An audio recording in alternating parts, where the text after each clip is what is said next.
آج میں آپ کو ایک ایسی بات بتانے والا ہوں جو شاید آپ نے پہلے کبھی نہیں سنی، اور سچ کہوں تو جب میں نے خود یہ پڑھا تو ایک لمحے کے لیے رک گیا۔ کیا آپ نے کبھی سوچا ہے کہ اسلام کے سب سے طاقتور خلیفہ کی شہادت کی تاریخ کو لے کر اتنا بڑا اختلاف کیوں ہے؟ آج ہم بات کریں گے حضرت عمر ابن الخطاب رضی اللہ عنہ کی، ان کی پیدائش سے لے کر شہادت تک، ان کا خاندان، ان کا کردار اور ان کی شہادت کی اصل تاریخ۔ خاندان اور نسب۔ حضرت عمر رضی اللہ عنہ کا پورا نسب یہ ہے: عمر ابن الخطاب، ابن نفیل، ابن عبد العزا، ابن ریاح، ابن عبداللہ، ابن قرط، ابن رزاح، ابن عدی، ابن کعب، ابن لوئی۔ یعنی ان کا سلسلہ نسب کعب ابن لوئی پر جا کر نبی کریم صلی اللہ علیہ وسلم کے نسب سے ملتا ہے۔ وہ قبیلہ بنو عدی سے تھے، جو قریش کی ایک معزز شاخ تھی۔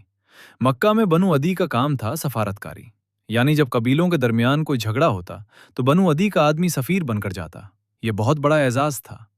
والد: الخطاب ابن نفیل۔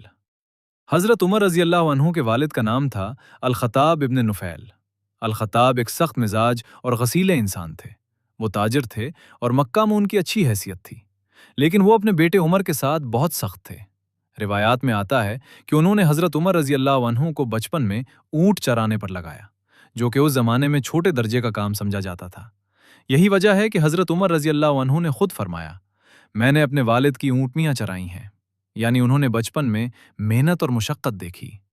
الخطاب نے اسلام قبول نہیں کیا، وہ اسلام سے پہلے ہی وفات پا گئے۔ والدہ: حنتمہ بنت ہشام۔ حضرت عمر رضی اللہ عنہ کی والدہ کا نام تھا حنتمہ بنت ہشام۔ یہ بنو مخزوم قبیلے سے تھیں، اور یہاں ایک دلچسپ بات ہے، بنو مخزوم وہی قبیلہ ہے جس سے حضرت خالد ابن ولید رضی اللہ عنہ بھی تھے، یعنی حضرت عمر رضی اللہ عنہ اور حضرت خالد ابن ولید رضی اللہ عنہ کا ننیال ایک تھا۔ والدہ کے بارے میں زیادہ تفصیل تاریخ میں نہیں ملتی، لیکن یہ ضرور ملتا ہے کہ وہ ایک معزز گھرانے سے تھیں۔ بچپن اور جوانی۔ حضرت عمر رضی اللہ عنہ 584 عیسوی کے قریب مکہ میں پیدا ہوئے۔ بچپن میں انہوں نے اونٹ چرائے، والد کی سختی میں پلے بڑھے، لیکن ساتھ ساتھ انہوں نے پڑھنا لکھنا بھی سیکھا، اور اس زمانے میں مکہ میں پڑھے لکھے لوگ بہت کم تھے۔ جوانی میں وہ بن گئے بہترین پہلوان، کوئی ان سے کشتی نہیں جیت سکتا تھا۔ ماہر سوار، گھوڑے اور اونٹ دونوں پر تاجر، شام اور دیگر علاقوں میں تجارت کرتے تھے۔ خطیب، بہت اچھے بولنے والے تھے۔ شاعر، عربی شاعری کا بھی شوق تھا۔ مکہ میں ان کی دھاک بیٹھی ہوئی تھی، لوگ ان سے ڈرتے تھے۔ اسلام سے پہلے کیسے تھے؟ اسلام سے پہلے حضرت عمر رضی اللہ عنہ کا مزاج بہت سخت اور تیز تھا۔ وہ شراب پیتے تھے، اور عرب کے دستور کے مطابق یہ عام بات تھی۔ وہ بتوں کی پوجا کرتے تھے، اپنے قبیلے کے دستور کے مطابق۔ وہ مسلمانوں کو تکلیف دیتے تھے، بلکہ کہا جاتا ہے کہ انہوں نے اپنی لونڈی کو اسلام لانے پر اتنا مارا کہ تھک گئے، پھر کہا، میں نے تھک کر چھوڑا، تیرے ایمان کی وجہ سے نہیں۔ اور ایک دن انہوں نے تلوار اٹھائی اور نکل پڑے۔ ارادہ تھا نبی کریم صلی اللہ علیہ وسلم کو قتل کرنے کا۔ اسلام کیسے قبول کیا؟ وہ لمحہ جس نے تاریخ بدل دی۔ راستے میں کسی نے بتایا، پہلے اپنے گھر کی خبر لو، تمہاری بہن فاطمہ اور بہنوئی سعید ابن زید مسلمان ہو گئے ہیں۔ حضرت عمر رضی اللہ عنہ غصے میں پھٹ پڑے اور سیدھے بہن کے گھر پہنچے۔ دروازے کے باہر سے قرآن کی تلاوت کی آواز آ رہی تھی۔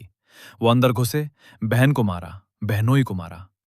بہن کے چہرے سے خون بہنے لگا، لیکن بہن نے کہا، عمر، تم جو چاہو کرو، لیکن ہم اسلام نہیں چھوڑیں گے۔ اس جواب نے حضرت عمر رضی اللہ عنہ کو ہلا دیا۔ انہوں نے کہا، وہ کیا پڑھ رہے تھے، مجھے دکھاؤ۔ بہن نے سورہ طٰہٰ کی آیات دی۔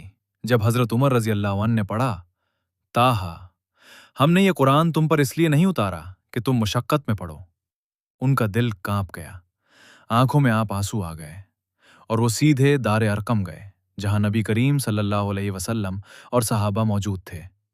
دروازہ کھٹکھٹایا، جب لوگوں نے دیکھا تو ڈر گئے، عمر تلوار لے کر آئے ہیں۔ لیکن حضرت حمزہ رضی اللہ عنہ نے کہا، آنے دو، اگر نیت اچھی ہے تو ٹھیک، ورنہ اسی کی تلوار سے کام تمام کریں گے۔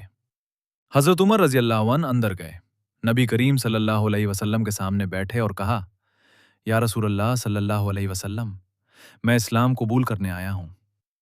پوری مجلس میں اللہ اکبر کی آواز گونج اٹھی۔ یہ چھٹی نبوی کا واقعہ ہے۔ اسلام کے بعد حضرت عمر رضی اللہ عنہ کے اسلام لانے سے مسلمانوں کو نئی طاقت ملی۔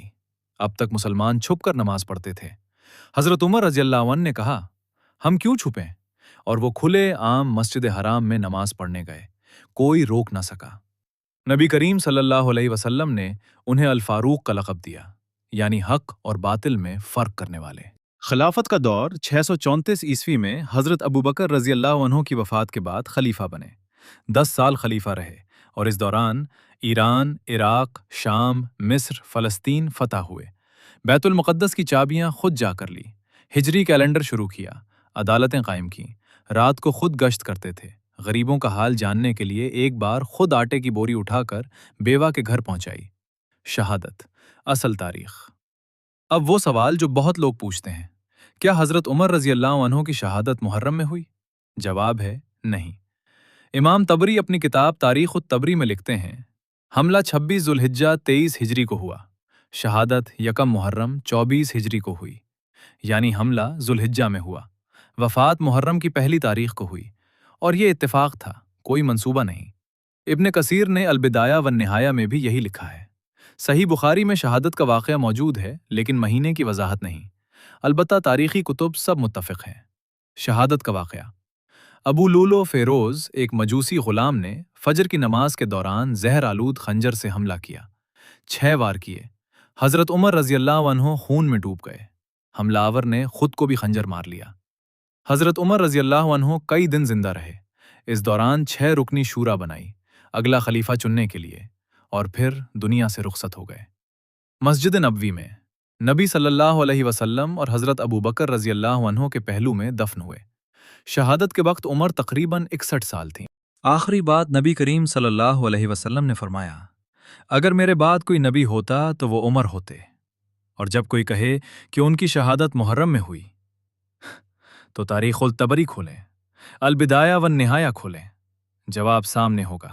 آخر میں ایک بات، ہم جو بھی کانٹینٹ بناتے ہیں وہ تاریخ کی مستند کتابوں سے لیتے ہیں، کوئی اپنی رائے نہیں، کوئی اپنی طرف سے بات نہیں، بس تاریخ بولتی ہے، ہم صرف پہنچاتے ہیں۔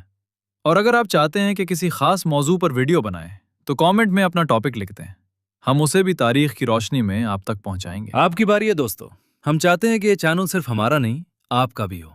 اگر آپ کے ذہن میں کوئی سوال ہے، کوئی ٹاپک ہے، کوئی ایسی بات ہے جس کی سچائی جاننا چاہتے ہیں تو کامنٹ میں لکھ دیں، ہم اسے مستند احادیث اور تاریخ کی کتابوں کی روشنی میں آپ کے سامنے رکھیں گے۔ آپ کی ایک کمنٹ ہزاروں لوگوں کے لیے علم کا ذریعہ بن سکتی ہے، تو دیر مت کریں، ابھی کامنٹ کریں۔